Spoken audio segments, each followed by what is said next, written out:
तेच कार्य आम्हा सेवकांचं आहे की उद्याचा येणारा जो भक्त आहे त्याच्या जीवनामध्ये प्रकाश निर्माण करण्याचं काम हे सेवकांचं.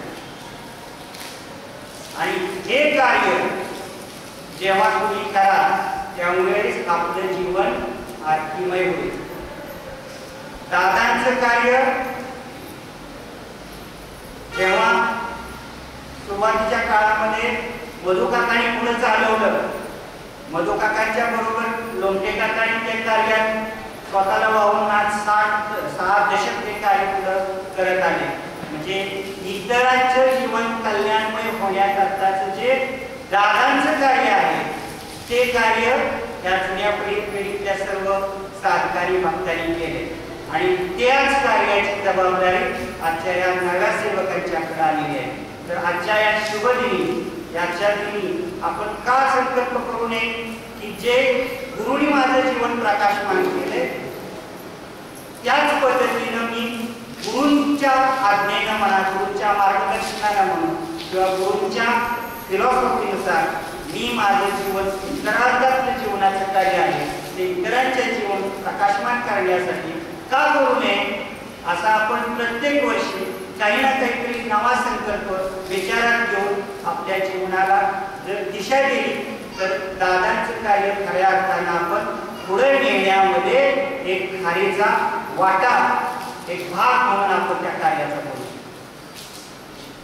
आता आपण मूळ आरतीकडे येऊ.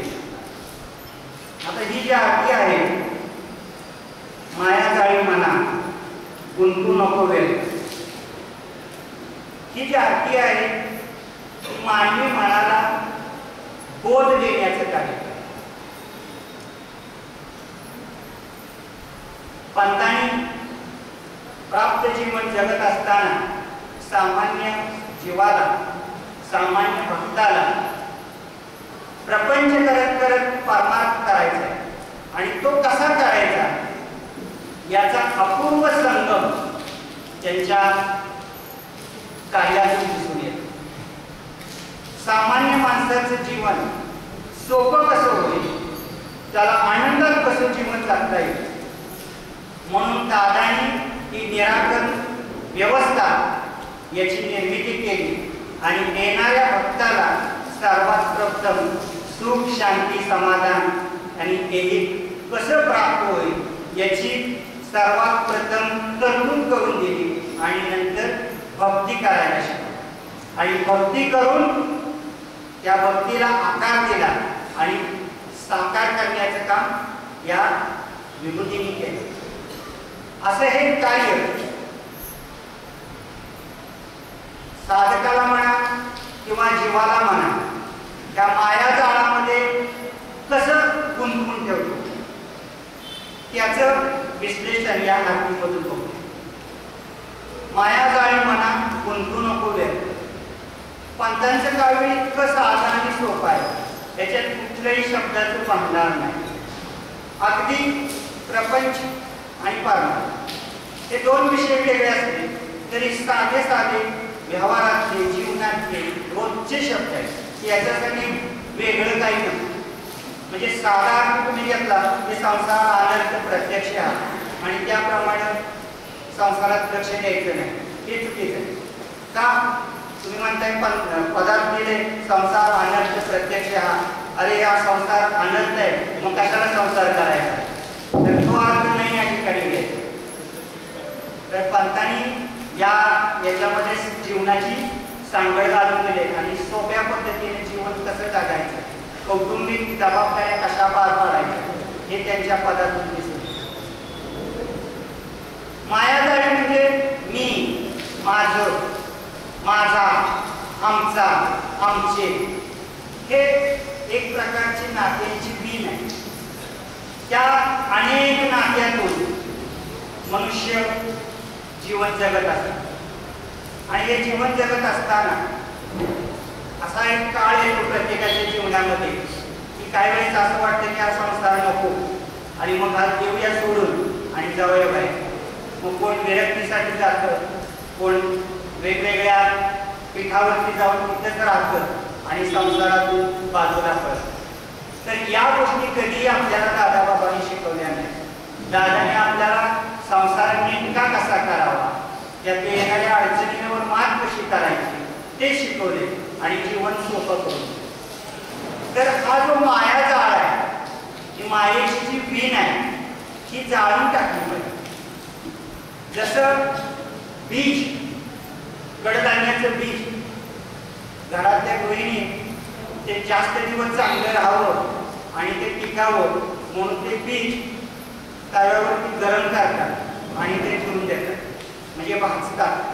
पण त्याचा परिणाम काय होतो, ते भाजलेलं बीज उगवत नाही, त्याची धारणा होत नाही, त्याला अंकुर फुटत नाही। तसं हे मायेचं बीज आहे, हा मायाजाळ आहे।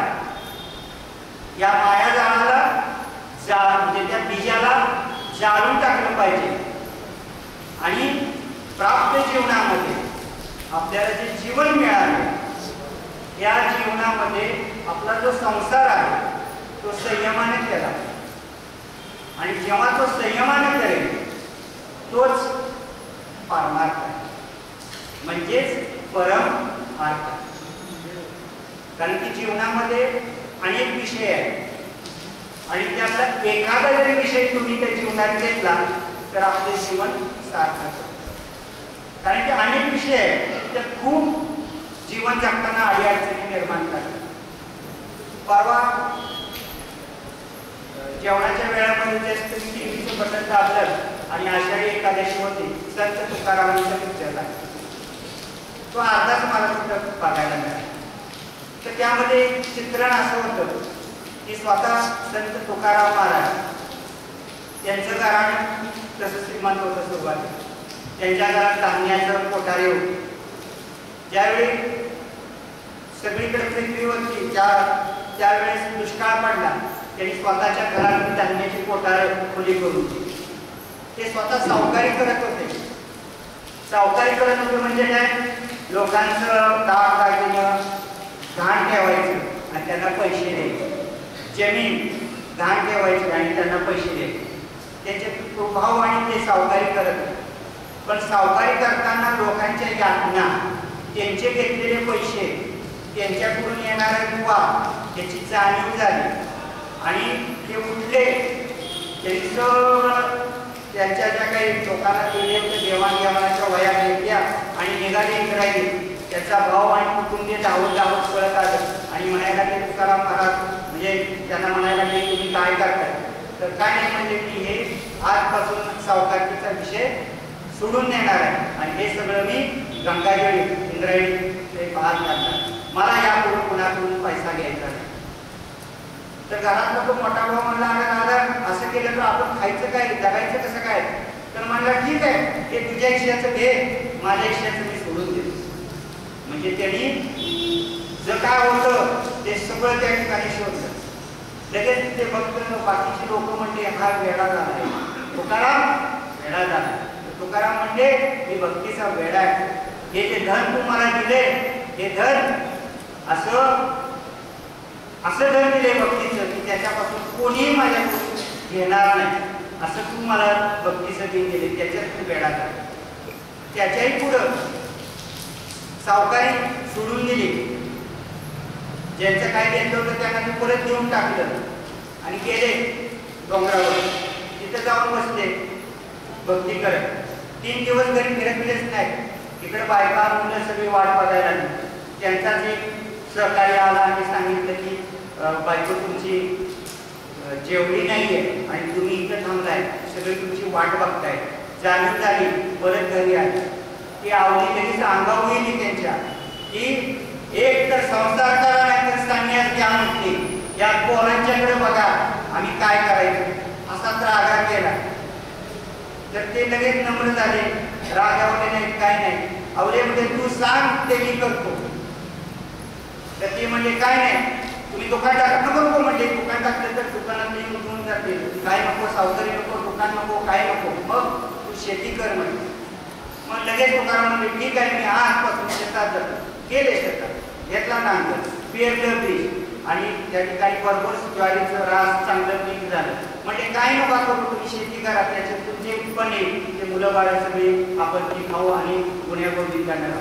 तर याच्यात काय आपण बघितलं तर जीवनाची सार्थकता करायची आहे. काय तर परमेश्वराची भक्ती करायची होती, लोककल्याणाचं कार्य करायचं. मग ते लोककल्याणाचं कार्य करताना अनेक अडचणीचे विषय आले, सगळे सोडून दिले आणि भक्ती घेताना त्या ठिकाणी शेती आणि भक्ती याची सांगड घातली आणि जगत कल्याणाचं कार्य तुकारामांनी केलं. तर आपण आपले महाराज पण तेच सांगतात, जीवनाचं सार्थक करताना एक विषय घ्या आणि त्या विषयाने जीवन तुम्ही तुमचं परिक्रमा पुढे चालू ठेवा, त्यातच तुमचं सार्थक. पुढं मी माझे घातक नको याचा संग क्षणोक्षणी भंग करी चित्ता. मी म्हणजे कोण तर आत्मा, आपला शरीरात जो आहे तो. आता पहा की साधकासाठी जेव्हा फक्त दैहिक माध्यमांचा त्याचा हळूहळू विकास होतो, 19 माध्यम आहे, याच्यातली पहिली 15 माध्यम तुमची विकसित झाली की मन, बुद्धी, चित्त आणि अहंकार ही 4 माध्यम साधकांनी विकसित करायची असतात. तर मनावरच ह्या दीक्षा दिल्या म्हणून तर तुम्ही या गुरु मार्गात टिकून आहात. म्हणून तुम्ही वेळी वाकडे वळण घेतलं की तुम्हाला पाठीमागून दादा म्हणतात, नाही सरळ वागा, चुकीचं वागणं. तर 19 माध्यम विकसित झाली की मन आणि बुद्धी यांचा विकास होऊन चित्त ही अवस्था प्रदान होते. आता या चित्त ही अवस्था आहे की अतिशय सूक्ष्म आणि एकदम तरल अशी अवस्था. या अवस्थेमध्ये साधकाला जर स्वार्थांकुर निर्माण झाला, म्हणजे साधक म्हणजे सेवक, आता आपण कार्य करत असतो आणि हे कार्य करत असताना सेवकाच्या मनामध्ये किंवा कार्यामध्ये मी करतोय, हे माझ्यामुळे होतंय, माझ्यामुळे हे सगळं चाललंय आणि मी म्हणतोय तसंच झालं पाहिजे, हा इगो आहे, हा अहंकार आहे, हा आकार यायला पाहिजे. त्याच्याऐवजी जर अहंकाराची निर्मिती झाली तर तुम्ही जे काही प्राप्त केलं होतं एवढ्या वर्षामध्ये, काय प्राप्त केलं होतं, जे तुम्ही सत्कर्म पुण्यकर्म हे निधी स्वरूपात गोळा केलं, तो निधी आहे तो क्षणात लयास जातो, म्हणजे त्या ठिकाणी तो संपुष्टात येतो. म्हणजे साधकांनी लक्षात काय ठेवलं पाहिजे की जोपर्यंत आपण हे गुरुकार्य करत आहे तोपर्यंत गुरुकार्य निस्वार्थ बुद्धीने जर केलं तर लोक कल्याणाचं कार्य होईल आणि जर तुम्ही स्वार्थाने केलं तर तुम्ही झिरो व्हाल. म्हणजे दिवसभर सकाळी उठल्यावर साधना करायची, प्रार्थना करायची, नामस्मरण करायचं, आरती करायचं आणि दिवसभरात पाप कर्म करायचं. बॅलन्स काय होईल, झिरो होईल. म्हणजे तो जसं तुम्ही नोकरी करताना प्रत्येक महिन्याचा सगळा पगार खर्च करता का नाही, त्याचं काहीतरी सेविंग करता. कशासाठी करतात की भविष्यात मुलांचं शिक्षण असते, लग्न असते, इतर काही गोष्टी असतील किंवा तुमच्या वार्धक्यात त्याचा वापर करता येईल वगैरे वगैरे. म्हणजे तुम्ही त्यांचं काहीतरी बचत करता म्हणून ते यूज करता. तसं जे तुम्ही साधना करता म्हणजे तुमच्यावर बंधन आलं, तुम्ही समाजाला वावरता तर आचार विचार संस्कार दादांचे आहेत याचं भान घेऊन आपण आपलं कार्य केलं पाहिजे. आणि जो आपण सत्कर्माचा जो निजी ठेवा आहे तो जपला पाहिजे. जर हे कार्य करताना साधकाच्या मनामध्ये स्वार्थांकुर निर्माण झाला तर जे काही वैभव प्राप्त केलं होतं तुम्ही एवढ्या वर्ष तपश्चर्येतून ते सगळं तुमचं नाहीसं होतं. म्हणजे तुमची पाठी पुन्हा कोरी राहते. म्हणजे हा सुद्धा धोका आहे. म्हणून मी माझे घातक नको याचा संग क्षणोक्षणी भंग करी चित्ता. चित्ता म्हणजे चित्त अवस्था आहे, ती भंग करण्यासाठी तो तिथं कली येतोय आणि आपल्याला बाजूला करतोय. तर त्या अवस्थेपासून आपण बाजूला जाणार नाही. पुढे म्हटलंय धनदाराप्त दुःख विषदाते न येती सांगाते मित्र कोण. धनदार आप्त, पूर्वीचे लोक म्हणायचे नाही धन दौलत गाई पैसा ही प्रतिष्ठा आहे, भूषण आहे. तर हे धनदार आप्त प्लेन अर्थ घेतलं तर काय दिसतोय, धन दौलत, दार घराणं वंश, आप्त म्हणजे आपली नातेबंध सगळे, हे सगळं काय दुःख म्हणजे मनुष्याला दुःख निर्माण करणारी ताते आहे. याच्यामुळे मनुष्याच्या जीवनामध्ये अशांतता निर्माण होते. तर धन म्हणजे कर्म आहे आणि दार म्हणजे वंश आहे आणि आप्त म्हणजे ऋणमोचन आहे. जन्माला येताना घेऊन आलेलं कर्म म्हणजे धन. दार म्हणजे वंश, ज्या वंशात आपण जन्माला आलो वंशाचे दोष पण येतात, हे तुम्हाला चांगलं माहिती. आणि आप्त म्हणजे कोण, तर 5 ऋणानुबंध, जन्मकर्म, जन्मजन्मांतर, मातृपित्र, पितृजन आणि देवादी, हे 5 दैत्य आहेत. ते जन्माला येतात कारण की मनुष्य जन्माला आला की येताना जीवाबरोबर स्वतः प्रतिकूलता घेऊन येतो आणि त्याने जे केलेलं चांगलं कार्य आहे किंवा कर्म आहे त्याचं वलय रूपाने, म्हणजे जन्माला येताना प्रतिकूलता बरोबर घेऊन येतो आणि अनुकूलता वलय रूपाने येतो. पण जेव्हा तुम्ही गुरुभेट होते आणि गुरूंच्याकडे येतात त्यावेळी गुरु काय करतात, तुम्ही आणलेलं सत्कर्माचं वलय आहे म्हणजे तुमचं कृपाशीर्वादाचं वलय आहे ते देहिक वलयाच्या आत तुम्हाला जोडून देतात आणि तुमचं जीवन सुरळीत होतं. आणि ते जीवनाची सुरळीतता नीट व्हावी याकरता सर्वात पहिली प्रतिमा आहे साईश्वर, ती भक्तांना दिली आणि त्या प्रतिमेच्या माध्यमातून लोकांचं जीवन समृद्ध, सुखकारक, शांतिप्रिय, आनंददायी, कौटुंबिक, व्यवस्थित करावं म्हणून ती प्रतिमा दादाने आपल्याला सिद्ध करू. म्हणून पुढे म्हटलं होतं नाही ती सांगायचे मित्र कोणी, म्हणजे एकटाच येणार एकटाच जाणार. त्यामुळं नातेवाईक म्हणा, मित्र म्हणा, माझा जो कोण आहे कुठलाही नात्यातला कोणीही आपल्या बरोबर येत नाही याचं अवधान सदैव साधकानं ठेवलं पाहिजे. एकलाची येणे एकलाची जाणे प्रारब्ध भोगणे न चुके. आत्मा हा जन्माला येताना एकटाच येतो आणि जाताना पण एकटाच जातो. हा जीवन जगत असताना त्याच्या जीवनामध्ये वेळोवेळी अशांतता, सुख, दुःख अशा अनेक गोष्टी प्राप्त होतात. परंतु त्याला जर गुरूंची भेट झाली तर त्याच्या प्रारब्धातले जे काही भोग आहेत ते गुरुकृपेमुळं त्याला भोगावे लागतात. त्याच्या जीवनामध्ये वादळ येईल, अडीअडचणी येतील, परंतु त्याची तीव्रता कमी असते आणि गुरुकृपेच्या छत्रछायेखाली तो साधक, तो भक्त आपले जीवन व्यवस्थित जगू शकतो. म्हणून म्हटलंय की एकलाच येणे एकलाची जाणे, जो काही भोग आहे तो भोगणे. परंतु गुरुभेट झाल्यानंतर नक्की त्याचे भोग कमी होतात.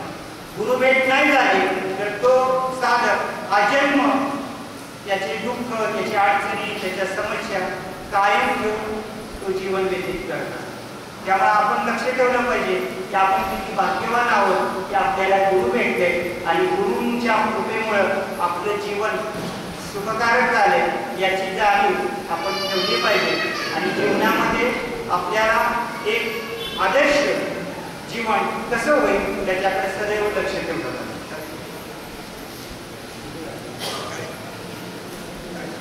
पाच मिनिटं घेऊ का, हे सगळं संपते चांगली जाईल. कारण तुमच्या सगळ्यांची मी पेंटर घेतोय. 5 मिनिटात संपवतो. तिळ बरे सुख न दिसे पाहता जाणे अवचित नेणो केव्हा. तर संपूर्ण जीवनाचा काल याचा आपल्याला ज्ञान आहे का? नाही. प्राप्त जीवनामध्ये प्रत्येकाच्या जीवनामध्ये सुख याची तरतूद परमेश्वराने केली, परंतु मनुष्य प्राणी त्यातलं सुख शोधत नाही, तो त्यातलं दुःखच शोधतो. तुम्हाला कितीही चांगले प्लॅटफॉर्म करून दिले तरी तुम्ही काय म्हणणार? अरे अरे. जसं आपण तांदूळ निवडताना, धान्य निवडताना सगळं धान्य असतं, पण एखादा काळा काका बाजूला दिसणार. तसं एवढं सुंदर जीवन आहे, पण त्या जीवनाकडे बघण्याचा दृष्टिकोन जर चेंज झाला तर सगळं दुःखमय वाटतं. कारण की प्रत्येक जीव हा जन्माला आला, जन्म घेतला की त्याला पृथ्वीचा टच झाला की त्याच्याबरोबर काय आलं? अपेक्षा, मायाजाळ, चिकट. त्याच्यामुळे त्याची प्रगती होत नाही. आणि जीवनाचा काल म्हणजे काय? जन्म आणि मृत्यू, या दोन्ही मधलं रिश्ता. जसं मनुष्य जीव जन्माला येतो, जन्माला आला की तो दिवस म्हणजे आपण काय म्हणतो? जन्मदिवस.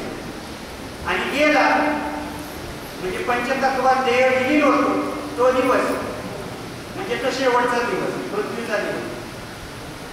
हे कोणाला माहित आहे का? याचं कोणाला कॅल्क्युलेशन आहे का? नाही.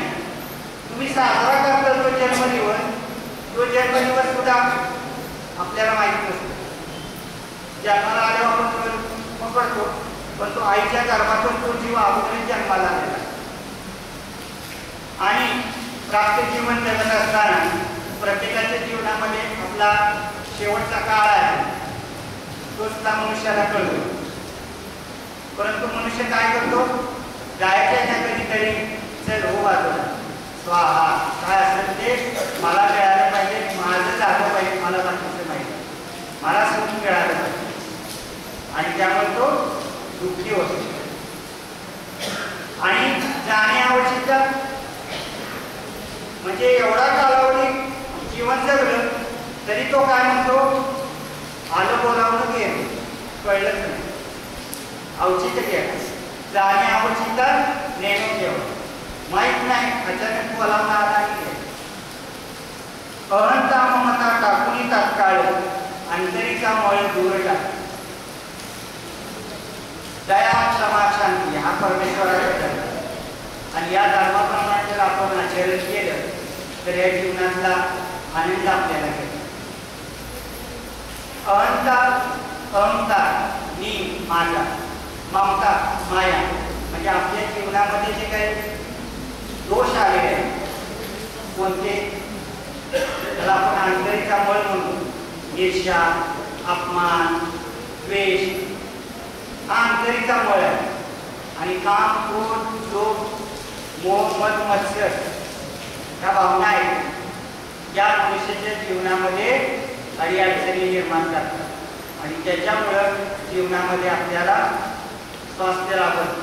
म्हणून म्हटलंय अहंता ममता टाकून तात्काळ अंतरिकचा बळ दूर टाक. हे सगळं आपण त्याग केलं पाहिजे. आणि जोपर्यंत त्याग करत नाही तोपर्यंत आपल्याला खऱ्या अर्थानं सुरू भेटत नाही. पुढे म्हटलंय सर्व सुख प्राप्ती अवधूता पायी दत्त धरी सोयी अद्वैताची. सर्व सुख प्राप्ती, सर्व सुख कुठे आहे? गुरुच्या चरणाजवळ. पण हे कधी कळेल यासाठी एक काव्य आहे आपल्या याच्यामध्ये, आपण नेहमी म्हणतो मोहत मी अंधार पसरला गाढ झोपली लेखोय ज्ञान रवी उदयान जोवरी कैसी जागृती जीवा. मोहत मी अंधार पसरला, तो बाजूला सगळीकडे अंधार पसरला, गाढ झोपली लेखोय दार झोपली. हा साधा अर्थ आहे बरं का, सगळीकडे अंधार पसरला आहे, सगळी झोपले. तर तो अर्थ नाही. जीवाला जागृती झाली नाही कशाची? ज्ञानरूपी परमेश्वर. ज्ञानरूपी ज्ञान रवी उदयानं जोडले. जसं सूर्य याला उदय आणि अस्त आहे. रोज सकाळी सूर्य उगवतो, संध्याकाळी मावळतो. तसा आपल्या देहामध्ये परमेश्वर आहे. कुठे आहे सांगितलं मगाशी? हृदयामध्ये. आणि तो परमेश्वराचं अस्तित्व याची एकदा जागृती जीवाला झाली की मग तो सूर्य कधीही विझत नाही. आता आपण इथं सगळेजण आहोत, त्या सगळ्यांच्या ठिकाणी परमेश्वराचा दिवा म्हणजे ज्ञानाचा दिवा, परमेश्वराचा आपल्याला ज्ञान, गुरुकृपा ही आपल्या इथं आज जागृत आहे. म्हणून आपण इथं सगळेजण आहोत. म्हणजे ज्ञान रवी उदयानं डोंगरी तैसी जागृती जीवा. जोपर्यंत ज्ञानरूपी सूर्याची आपल्याला जाण येत नाही, म्हणजे त्याचं जागरण होत नाही, तोपर्यंत झाड झोपणार नाही. पण एखादा जाणीव झाली की मग तुम्हाला आयुष्यभर काही ते तत्व घेऊन तुम्ही तुमचं जीवन जगा. मग तुम्हाला जाणीव होणार खरंच सुख कुठं आहे? अवधूता पाहिजे. दत्त जरी सोयी अद्वैताची. दत्त म्हणजे कोण? दत्त महाराज नाही, पंत महाराज म्हणतो. दत्त जरी सोयी अद्वैताची. आपण नेहमी पदात पण म्हणतो तो एक दावणी सहज सिद्ध अद्वैतपणे नांद. तर जीव आणि शिव साधक जेव्हा उपासना करतो त्यावेळी जीव आणि शिव या अवस्थेत तिथं अडून बसतो. आणि ज्यावेळी त्याच्या जीवनामध्ये लक्षात येतं की जीव आणि शिव वेगळा नसून हा शिवच आहे, ह्याच्यात शिव आहे, ह्याच्यात शिव आहे. प्रत्येक भक्तात आहे, प्रत्येकाच्या हृदयात आहे, प्रत्येकाच्या जवळ परमेश्वर. याची जेव्हा जाणीव होते त्यावेळी तो प्रत्येक जीवात त्या आसमंतात प्रत्येक जळी स्थळी काष्टी सगळीकडे परमेश्वर स्वरूप उरलेला आहे. त्याचं स्वरूपाची जेव्हा त्याला जाणीव होते त्यावेळी त्याचं अद्वैत. अद्वैत म्हणजे दोन, हे वेगवेगळे दोन बाजूला होऊन एकच अद्वैत. म्हणजे जीव आणि शिव वेगळं नसून एकच, ते अद्वैत. हे अद्वैत. म्हणून आपण गुरुमार्गात आल्यानंतर प्रामाणिक एकनिष्ठ राहून आपण गुरु आज्ञेचं पालन करणं ही अद्वैतता आहे, ही जपली पाहिजे. नाहीतर आज सांगितलं की उद्या म्हणायचं काम झालं, म्हणजे तो शर्तयुक्त भाव आहे. तर बिनशर्त आदरयुक्त भाव जेव्हा आपण परमेश्वराजवळ ठेवू त्यावेळी खऱ्या अर्थाने जीवन आपलं सुरू होतं. कारण की इथं आला की तो मग आशा करतो आणि लगेच विचार न करतो काका अजून काम झालं. तर त्याच्याकडं संयम राहत नाही. संयमाने राहिलं पाहिजे आणि गुरूंच्यावर श्रद्धा ठेवली पाहिजे.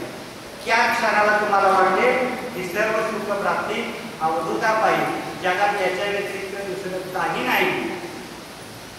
आणि अशीच कृपा सदैव दादांची बाबांची या सत्संगाची लाभावी अशी जाणीव आणि लोककल्याणाचं कार्य करण्याची धारणा सगळ्याच्या जीवनामध्ये प्रवाहित व्हावी अशी विनम्र प्रार्थना दादांना करून माझं या ठिकाणी मी थांबवतो.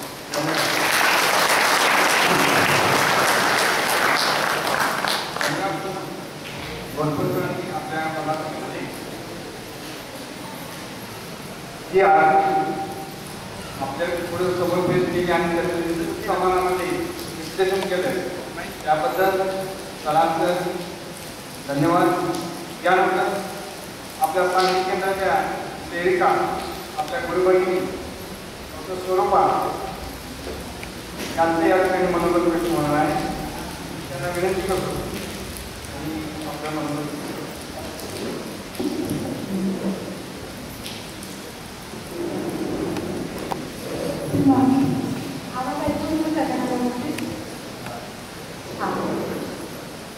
आज गुरुपौर्णिमा या महान दिनांक जे काय आवश्यक आहे ते साधून साधना केली. तुमच्या सगळ्यांबरोबर एक संवाद त्यामुळे मी इथं आलेले आहे. आणि यामध्ये ते स्टेजवर या पुढे या.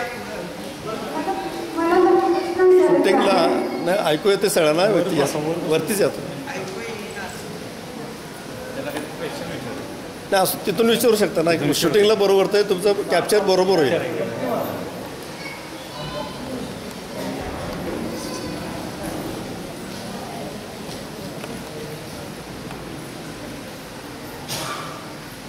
स्टेजवरून बोलण्यापेक्षा तुमच्या सगळ्यांच्या जवळ किंवा ग्रुपमध्ये मॉलमध्ये गेल्यानंतर मी जास्त चांगला संवाद साधू शकेल असं मला वाटलं. पण समजावून मला त्यांनी स्टेजवर यायला सांगितलं.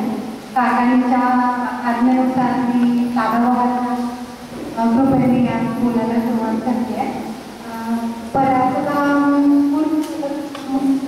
मुळे जे काही मॉबमध्ये म्हणजे तुमच्या सगळ्यांच्या मनातले काही ना काहीतरी प्रश्न असतात त्यांची आपोआपच माध्यमांमध्ये दादाबाबांच्या कृपेने उत्तरं दिली जातात. तर त्यामुळं आज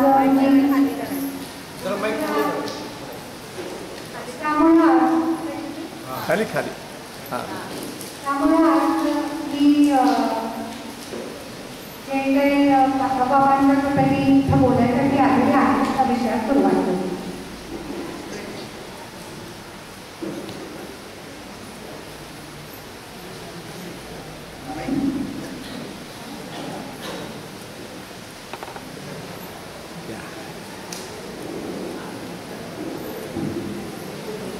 आपल्या सर्वांना जो काही नरदेह प्राप्त झालेला आहे म्हणजे आपण जन्म घेतलेला आहे पृथ्वीला तर त्याचा योग्य तो उपयोग झाला की नाही हे आपल्याला बहुतांशी वेळा समजत नाही.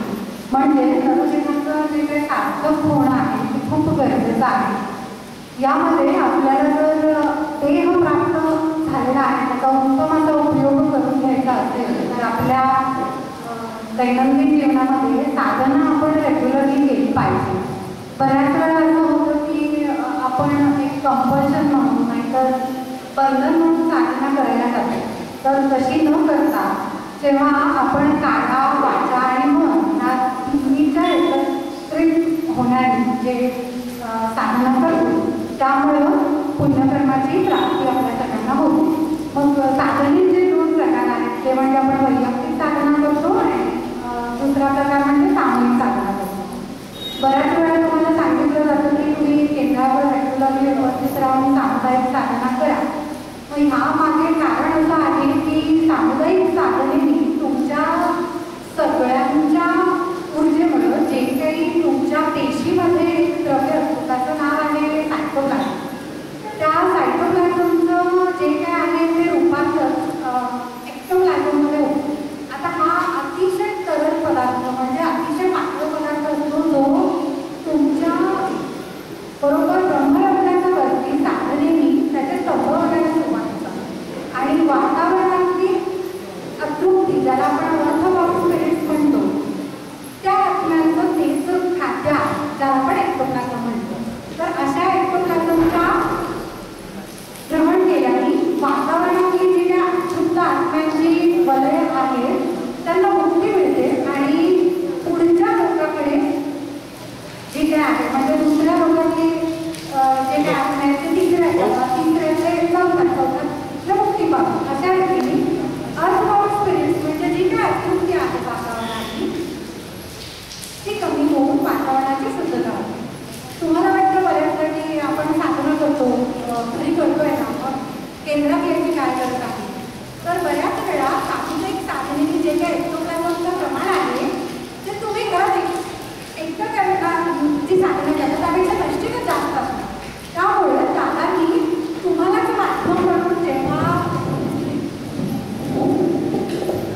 इतरांच्या अडचणी ज्या काय आहेत त्या कोणत्या प्रकारच्या आहेत, आधी ज्या काय आधीभौतिक अडचणी आहेत, तुम्ही त्यांचं योग्य ते तुम्हाला कळल्यानंतर तुम्ही त्या त्यांना केंद्रापर्यंत घेऊन येऊ शकता.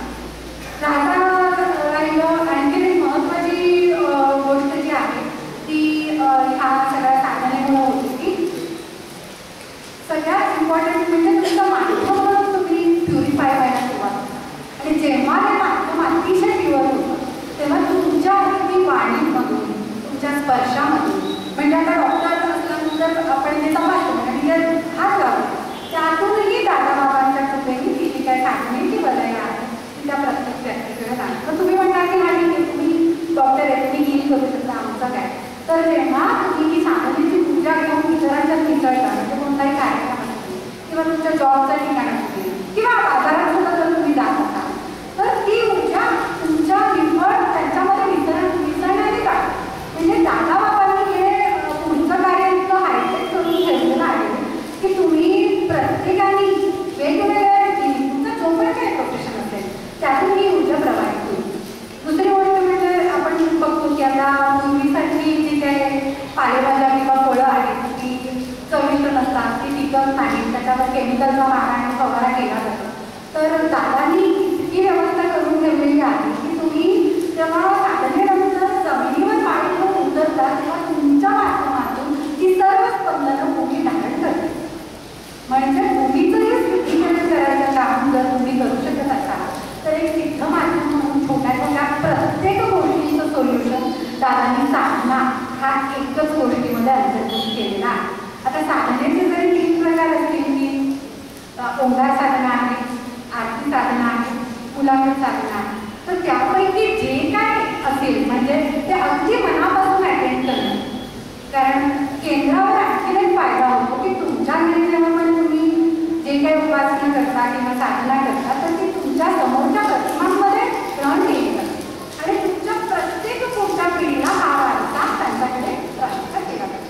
तसंच जेव्हा तुम्ही केंद्रावर येता तुम्ही बँकेत कसे येऊन पैसे डिपॉझिट करता किंवा आता ऑनलाईन जे काही ॲप आहे त्याच्यातून तुम्ही सेव्हिंग्स पण करू शकता. त्या सेम वेळी तुमचं जे काय म्हणजे जी काही ऊर्जा आहे जी साधनेनंतर शिल्लक राहिलेली आहे ती केंद्रावर डिपॉझिट म्हणून राहते. आणि जेव्हा सेवक येऊन ऊर्जा अडीअडचणी दूर करायला आसनावर बसतात तर हीच ऊर्जा इकडे वापरली जाते.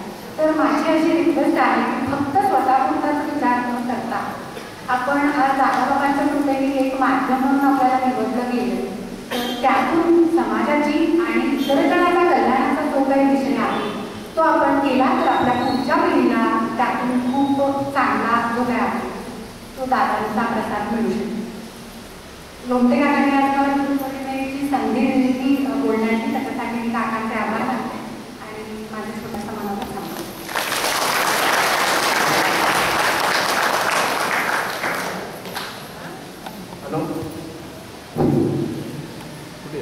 स्वरूपाकांनी त्यांच्या छोट्याशा बंधनामध्ये ओंकार साधनेची अतिशय विस्तृत प्रमाणात माहिती दिली. सर्वात महत्त्वाचं म्हणजे सायटोप्लाझमचं कसं कन्व्हर्जन सायटोप्लाझममध्ये होतं त्याचप्रमाणे ओंकार साधनेची जी काय फायदे आपल्या मानवी शरीरावर होतात त्यावरती मानवी जीवन कशा पद्धतीनं बदलत जातं अतिशय चांगल्या पद्धतीने त्यांनी सांगितलं. यानंतर आपण कार्यक्रमामध्ये पुढे वळणार. मी आपल्या केंद्राचे केंद्र प्रमुख कराड केंद्राचे केंद्र प्रमुख आम्ही आपल्या सर्वांचे लाडके लोमटेकरना यांना आता विनंती करतो की त्यांनी आपलं मनोगत या निमित्ताने व्यक्त करावं. नमस्कार. गुरु ब्रह्मा गुरु विष्णू गुरु साक्षात परब्रह्म तस्मै गुरवे नमः. आज श्री गुरुपौर्णिमा.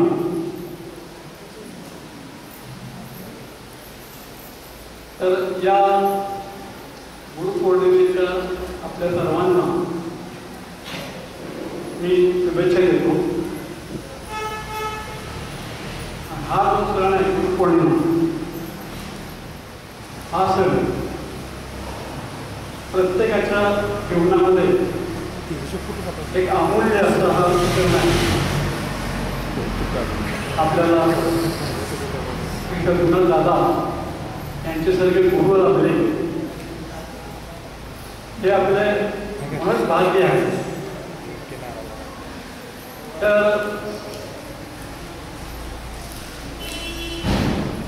मला माहिती आहे की गेल्या वर्षापासून माझी तब्येत काही नव्हती. महिन्या 1 महिन्यापूर्वी पण फार मला त्रास झाला शारीरिक मानसिक. जे आपण साधारणपणे बोलतो की प्रत्येकाचं हृदय पंपिंग करतं ते 100% करतं, पण माझं फक्त 40% करतं. आता वय 70 करतं, मग बाकी काही करता येत नाही. म्हणून डॉक्टरने मला बोलण्यावर थोडं बंधन घातलं, फिरण्यावरती बंधन घातलं. त्यामुळं मी थोडक्यात फक्त सांगतो की गुरुपौर्णिमेच्या निमित्तानं आपण सगळे एकत्र जमलेलो आहोत. हे दादांचं कार्य, दादा हे बाबांचं कार्य करतात. बाबांच्या आज्ञेनुसार दादांनी आतापर्यंत हे कार्य उत्तम प्रकारे केलेलं आहे. निरनिराळी निराकरणं तयार करून ठेवलेली आहेत आणि सामान्य माणसाला, तळागाळातल्या माणसाला सुद्धा कुठलाही खर्च न होता त्याच्या अडीअडचणी दूर व्हावे यासाठी सोपे मार्गदर्शन आपल्या ह्या कार्यकेंद्रावरती होतं. आणि हे कार्यकेंद्रावर जे कामकाज चालतं ते दादाच करतात. फक्त माध्यम म्हणून सेवक तिथे बसलेले असतात. तर त्यांना आपण बघताना बाबा किंवा दादा ह्या स्वरूपातून बघितलं पाहिजे की आपल्या कार्यामध्ये आसनाला फार महत्त्व आहे. आसन हे मुळं असं दादांचं आहे आणि उपासना आपल्याला प्रत्येकाला दिलेली आहे. तर सर्वांनी बुद्धभाविक सगळ्या उपकेंद्राचे केंद्रभू सेवक यांनी एकत्र येऊन ते कार्य पुढे न्यायचं आहे. तर मला तब्येतीमुळं थोडा माझा सहभाग कमी झालेला आहे, पण पुढची पिढी पण तयार व्हायला पाहिजे. आता बघितलं तुम्ही आता स्वरूपाने हे ओंकार साधनेच्या महत्त्वात सांगितलं. थोडं भक्ते पण तयार झाले चांगली आणि आपल्यापर्यंत हे कार्य पोचलं पाहिजे. हे महत्त्वाची जबाबदारी प्रत्येक सेवकांची, भक्तभाविकांची आहे. आणि हे दादांचं कार्य आहे ते तसं माझं कार्य आहे असं समजून प्रत्येकाने हे कार्य केलं पाहिजे. आणि ह्या मगाशी सांगितलं अहंभाव, तर प्रत्येकाने अहंभाव सोडला पाहिजे. मी माझ्या घरात नको याचा संघ म्हणले पंथांनी,